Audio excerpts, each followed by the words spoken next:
여러분, 버터 하면 뭐가 떠오르세요? 빵에 발라 먹는 고소한 맛? 아니면 건강에 나쁜 기름기 덩어리? 하지만 작은 노란 덩어리 속에 무려 5천년의 역사와 문화, 그리고 의외의 진실이 숨어 있습니다. 오늘은 흔하지 않은 버터 이야기 지금부터 흥미롭게 풀어보겠습니다. 1. 버터의 시작. 우연의 산물. 버터는 약 5천년 전 유목민들이 젖을 가죽 주머니에 담아 이동하면서 처음 만들어졌습니다. 낙타나 소, 양의 젖이 흔들리다 보니 자연스럽게 지방이 분리돼 버터가 된 거죠. 재미있는 건 처음에는 먹는 용도가 아니었습니다. 피부에 바르거나 신성한 제사에 쓰였죠.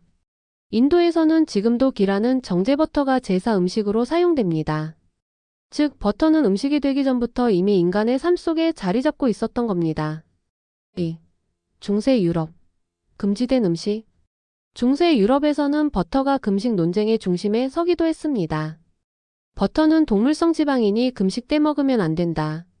라는 주장과 아니다, 괜찮다. 라는 주장이 맞붙은 거죠. 결국 일부 지역 사람들은 교황청에 돈을 내고 버터를 먹을 수 있는 허락을 받기도 했습니다. 오늘날로 치면 버터 먹을 권리를 사는 셈인데요. 그만큼 버터는 단순한 음식이 아니라 종교와 권력의 상징이기도 했습니다. 3. 마가린과의 전쟁. 19세기 프랑스 나폴레옹 3세는 값싼 버터 대체품을 만들라고 명령합니다. 그 결과 탄생한 것이 바로 마가린입니다. 흥미로운 사실은 한때 버터 회사들이 마가린 회사와 치열하게 싸우면서 마가린에 노란색을 넣는 것을 법으로 금지하기도 했다는 겁니다. 소비자가 버터와 헷갈리면 안 된다는 이유였죠. 이른바 버터와 마가린의 색깔 전쟁. 작은 기름 덩어리를 두고 이런 싸움까지 벌어졌다니 웃기면서도 역사적으로 흥미로운 대목입니다. 4. 건강 논쟁. 진짜 진실은? 버터 하면 떠오르는 이미지 콜레스테롤 그리고 비만. 맞습니다. 과하게 먹으면 분명 문제가 됩니다. 하지만 최근 연구는 적당한 버터가 생각보다 해롭지 않다는 걸 보여줍니다. 비타민 A, D, E, K 같은 지용성 비타민이 풍부하고 뼈 건강과 호르몬 균형에도 도움을 준다고 알려져 있습니다. 즉, 버터는 나쁜 음식이라는 단정은 오해에 가깝습니다. 결국 관건은 양과 질이죠. 5. 나라별 버터 문화. 나라별 버터 이야기도 재미있습니다.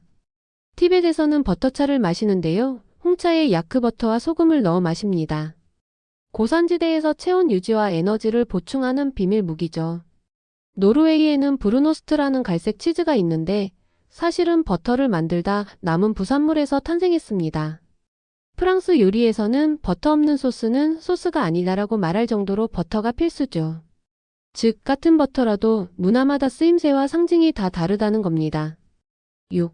저장의 비밀. 보그버터. 냉장고가 없던 시절 사람들은 버터를 소금에 절이거나 항아리에 묻어 보관했습니다. 더 놀라운 건 아일랜드 늪지에서 발견된 보그버터입니다. 수백 년 전에 묻어둔 버터가 산소 없는 늪 속에서 썩지 않고 지금까지 남아있는 거죠. 고고학자들은 이 보그버터를 음식이자 타임캡슐이라고 부릅니다. 생각해보세요. 우리가 먹는 버터가 수백 년 후에도 발견될 수 있다는 사실. 신기하지 않나요? 7. 버터와 심리학. 버터는 단순한 기름이 아니라 마음을 달래는 음식이기도 합니다. 따뜻한 버터 토스트 한 입이 유난히 위로가 되는 이유, 단순한 기분 탓이 아닙니다. 버터의 풍미와 식감이 뇌의 보상 회로를 자극해 행복감을 주기 때문이죠. 그래서 스트레스 받을 때 버터 향이 나는 빵이 더 끌리는 겁니다. 8. 현대의 슈퍼푸드로.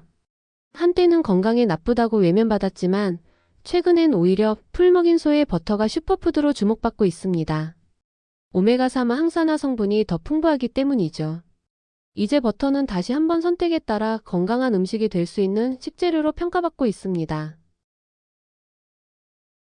여러분은 올빼미 하면 어떤 이미지를 떠올리시나요?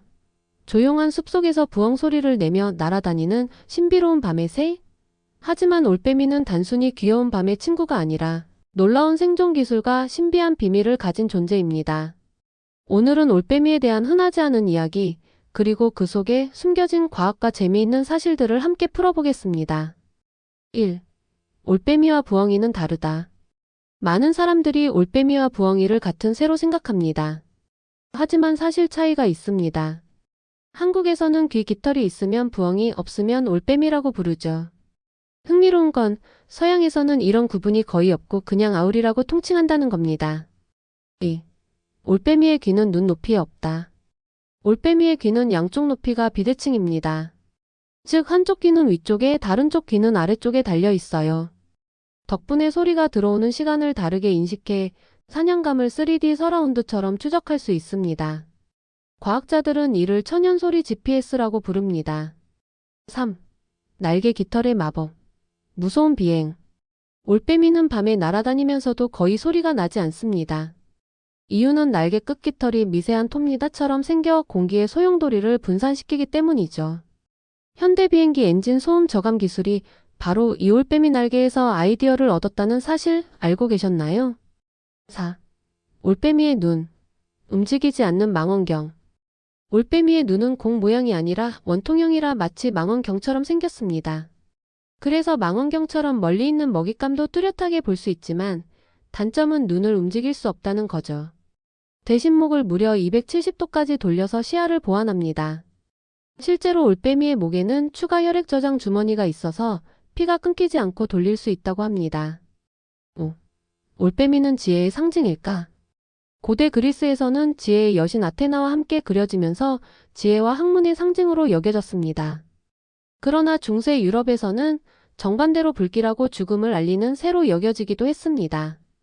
흥미롭게도 한국의 전통 민속에서는 올빼미가 애군을 쫓는 길조로 여겨졌다는 기록도 있습니다. 6. 올빼미의 식사 습관. 자연의 쥐잡이. 올빼미는 주로 설치류, 곤충, 작은 새들을 먹습니다.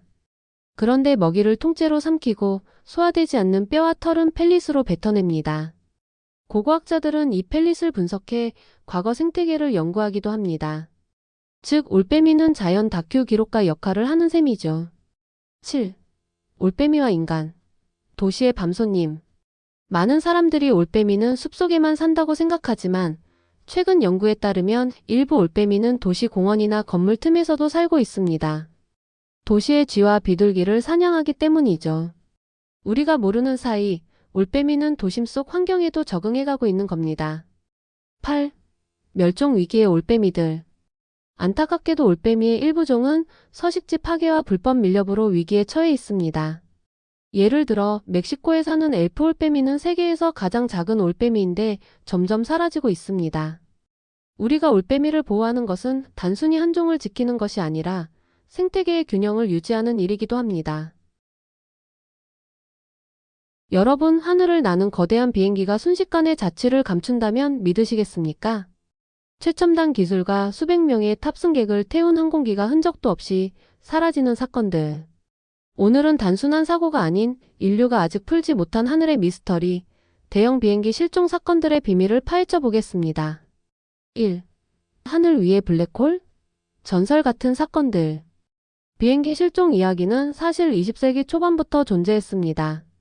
대표적으로 1945년 미군 폭격기 편대 플라이트 19가 훈련 중 바다 위에서 흔적도 없이 사라졌습니다.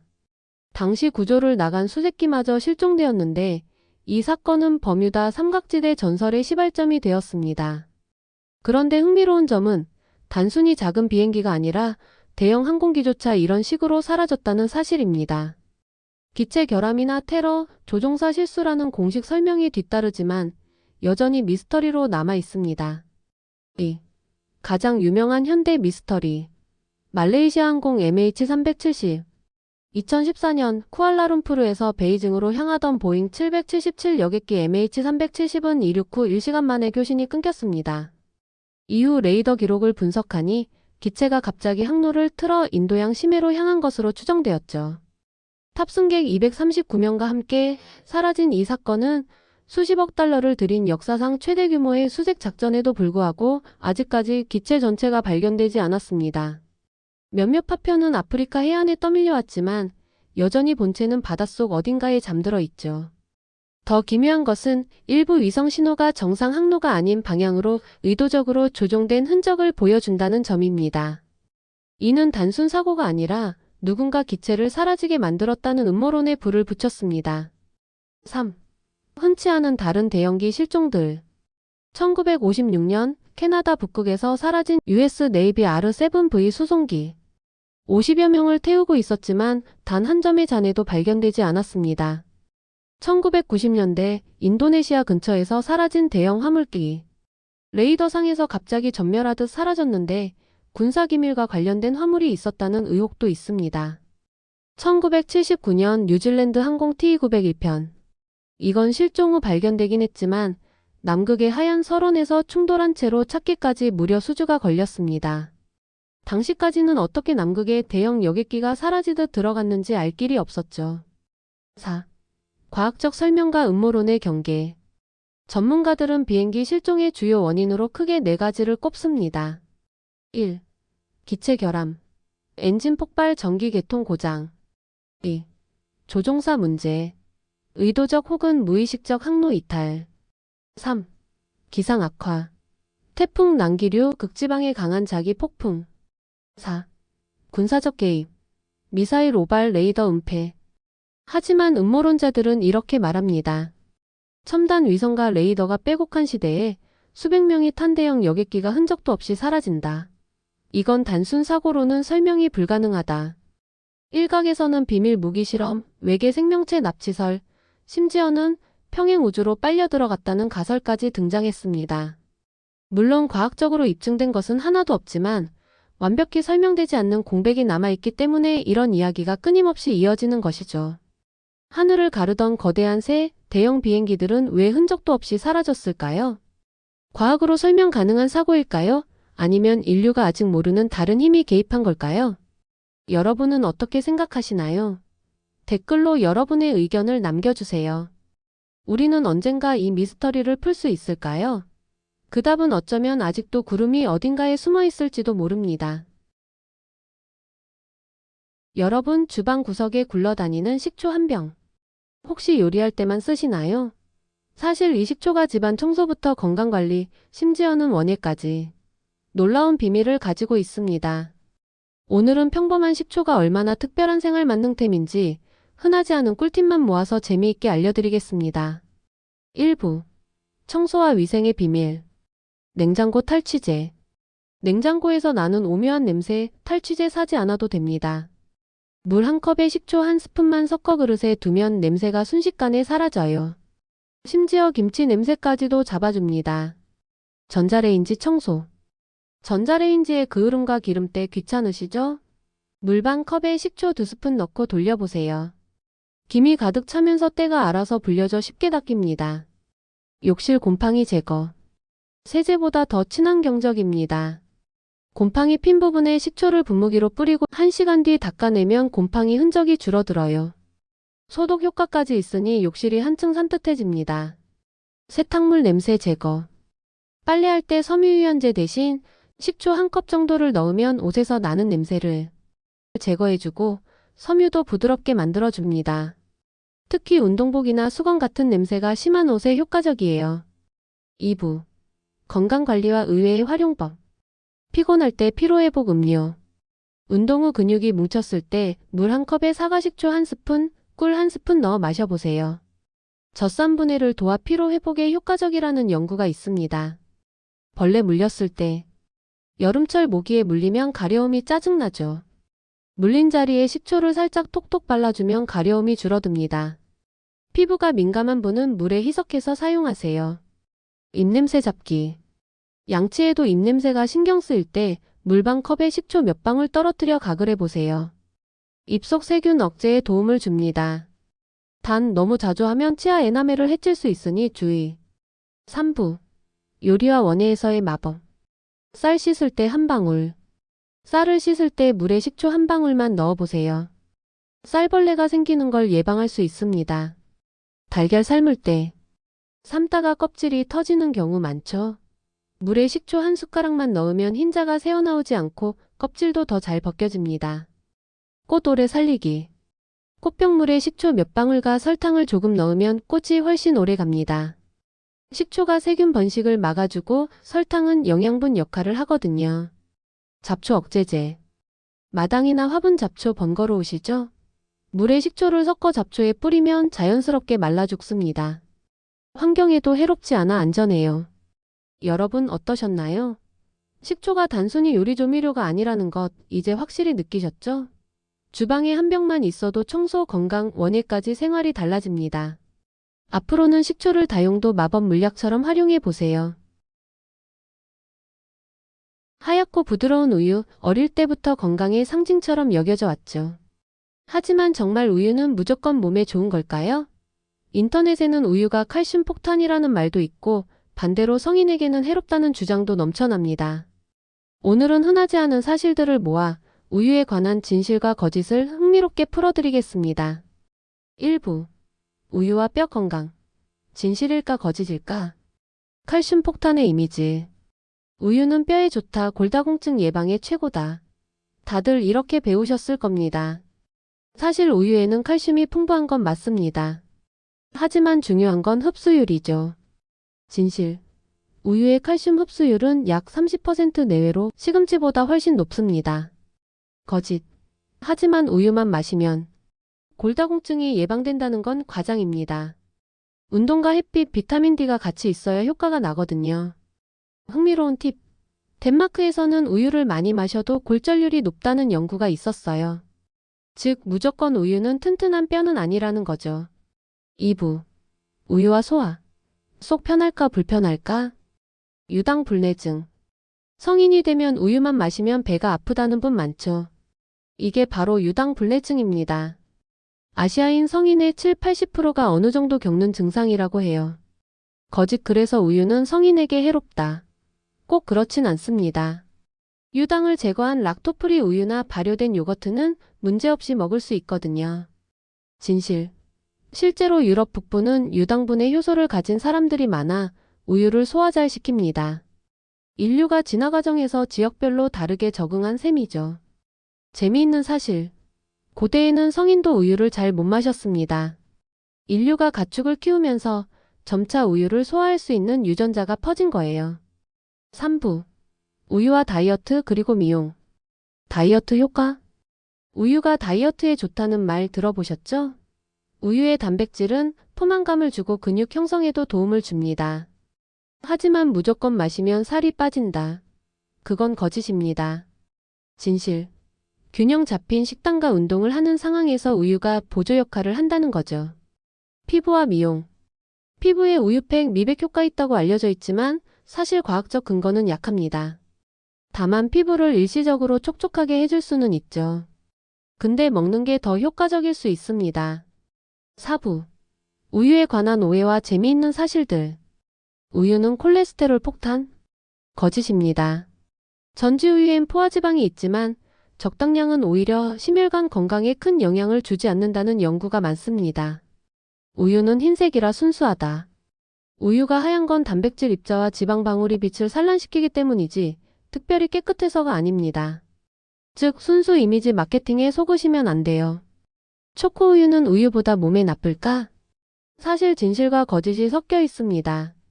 초코우유는 당분이 많지만 운동 후에는 에너지 회복에 꽤 효과적이라는 연구도 있어요. 오늘은 우유에 대한 진실과 거짓을 파헤쳐 봤습니다. 결론은 우유는 맞는 건강식품도 아니고 몸에 해로운 음료도 아닙니다. 자신의 체질과 상황에 맞게 마시면 좋은 영양 공급원이 될 수 있죠. 중요한 건 맹목적인 믿음이 아니라 올바른 이해와 균형입니다.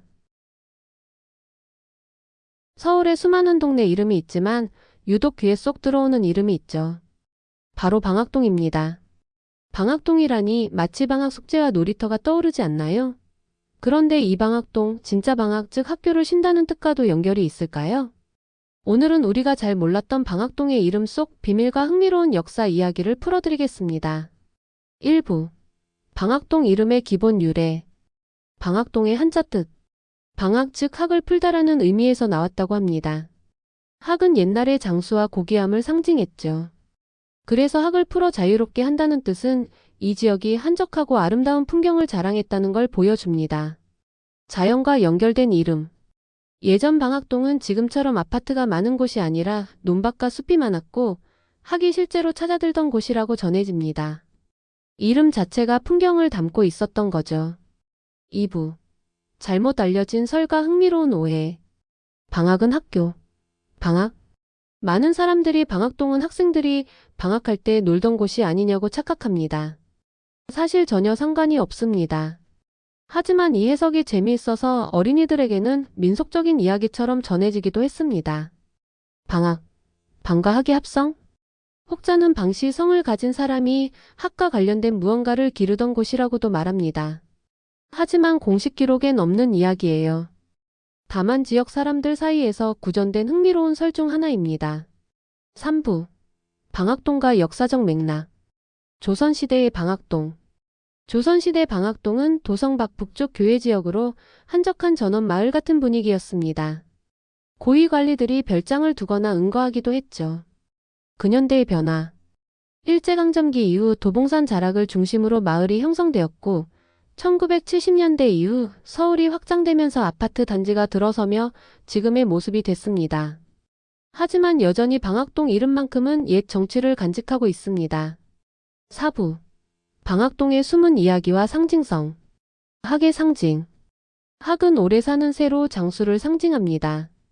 방학동이 학을 놓아 자유롭게 하다라는 뜻이라면 이 동네는 오래 사는 복과 자유로운 삶을 기원하는 의미를 담고 있다고도 볼 수 있겠죠. 문화적 재미. 아이러니하게도 방학동에는 실제로 초중고등학교가 밀집해 있습니다. 방학동에선 방학을 못한다는 농담도 주민들 사이에서 오갔을 정도랍니다. 오늘은 방학동 이름의 진짜 의미와 우리가 잘못 알고 있던 오해들까지 알아봤습니다. 단순히 학교 방학을 뜻한다고 생각하기 쉽지만 사실은 학을 풀어 자유롭게 한다는 아름다운 한자 뜻이 숨어 있었던 거죠. 앞으로 방학동을 지나칠 때마다 그 옛 풍경과 상징성을 함께 떠올려 보시면 어떨까요? 구독과 좋아요 부탁드려요.